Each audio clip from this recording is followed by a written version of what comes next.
जो लोग ज्यादा सोचते हैं उन्हें एक कहानी सुनाता हूँ। ये कहानी पूरा सुन लिए तो चिंता करना छोड़ दोगे, तो सुनो। एक छोटे से गांव में आरव नाम का व्यक्ति रहता था।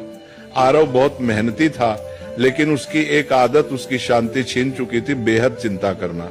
सुबह उठते ही वो सोचता, कल क्या होगा, पैसा रहेगा या नहीं, लोग क्या कहेंगे, परिवार सुरक्षित रहेगा या नहीं।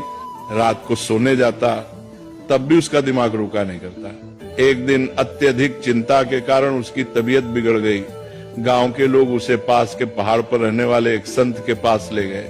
संत बहुत सरल जीवन जीते थे, न ज्यादा बोलना न ज्यादा सोचना।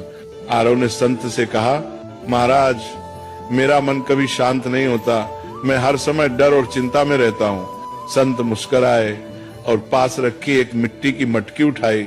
उन्होंने कहा, इस मटकी को पानी से भर दो। आरव ने मटकी भर दी। फिर संत बोले, अब इसे सिर पर रखो और चलो, लेकिन एक शर्त है, अगर एक बूंद भी गिरी तो तुम असफल हो जाओगे। आरव पूरी तरह मटकी पर ध्यान लगाकर चलने लगा। रास्ते में लोग उससे बातें करते रहे, आवाजें आती रही, लेकिन आरव ने कुछ नहीं सुना। वह सिर्फ मटकी पर ध्यान देता रहा।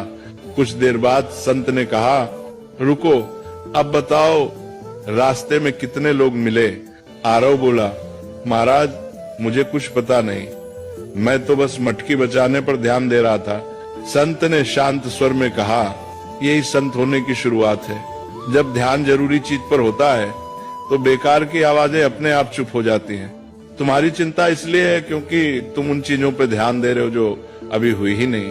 फिर संत ने आगे कहा, जो तुम्हारे हाथ में है कर्म, उसे ईमानदारी से करो। जो तुम्हारे हाथ में नहीं, भविष्य से भगवान पर छोड़ दो। यही संत का मन है। उस दिन आरव समझ गया, संत होना जंगल में जाना नहीं है, संत होना मन की अनावश्यक चिंताओं को छोड़ देना है। धीरे धीरे आरव ने